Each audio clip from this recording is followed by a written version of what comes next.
Wow. If you're real quiet, you're going to be able to hear my knees knocking.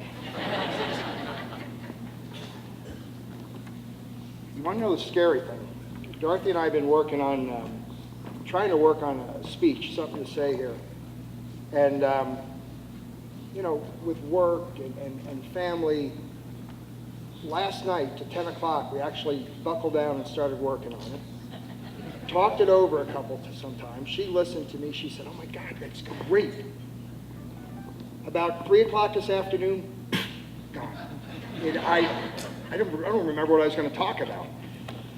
So we'll give this a shot. I want to introduce Dorothy Beierle, my wife.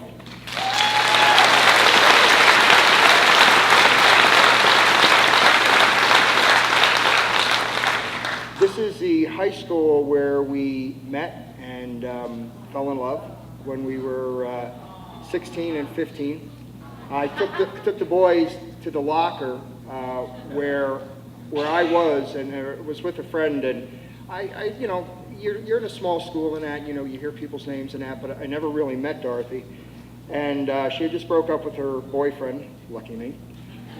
And she was talking to Laura, and I turned around to look at her, and this is no BS, it literally, she took my breath away. The impact she was going to have on my life was so strong and so powerful that I felt it then. And we took the boys, and I told her, I said, I remember, it was locker 318. She goes, you can't remember that. Took her to it, it was locker 318. But at that, where my homeroom was, right there was my English class. And I find this kind of funny that I'm standing here because I am really the last person to be up here standing, talking to you people. I am the last person that really should be writing in the publication because I can't spell to save my life. My English is a foreign language to me. And all my life, I had this desire to write. And it was like pulling teeth by yourself with pliers.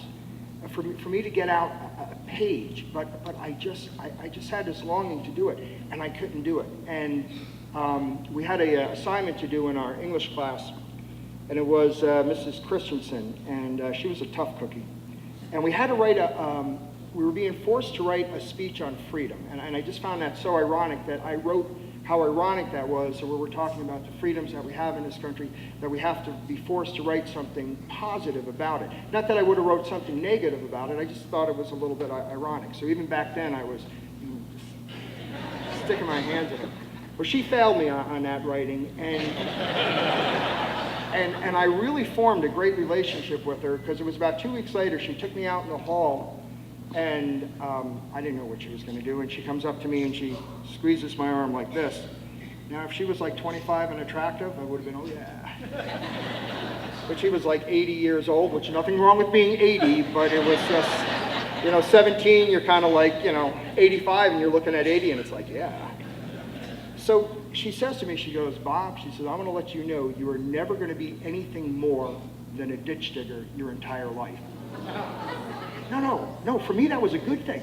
I was thinking, my God, I'm going to be a ditch digger because I didn't know, I wasn't going to go to college. I thought she was giving me advice to say, go out in the world and be a ditch digger. I got excited, was like, and she's like, no, you don't understand. I go, whoa, I can be a ditch digger?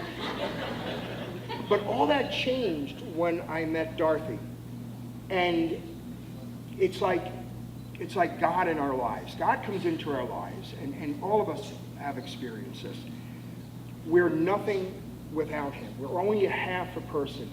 We have abilities to do things, but it's only with his blessings that we actually have the courage, like to come up here in front of all you people, and actually say and do the things we want to do. And when I met Dorothy, and Dorothy came into my life, yes, I had half a brain, and she was my other half. I had half a heart, she was mine.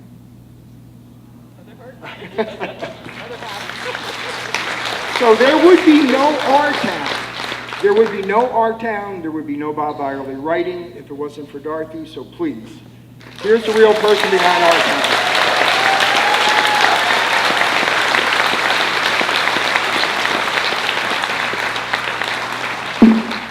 That's not it. I'm just walking her. You sound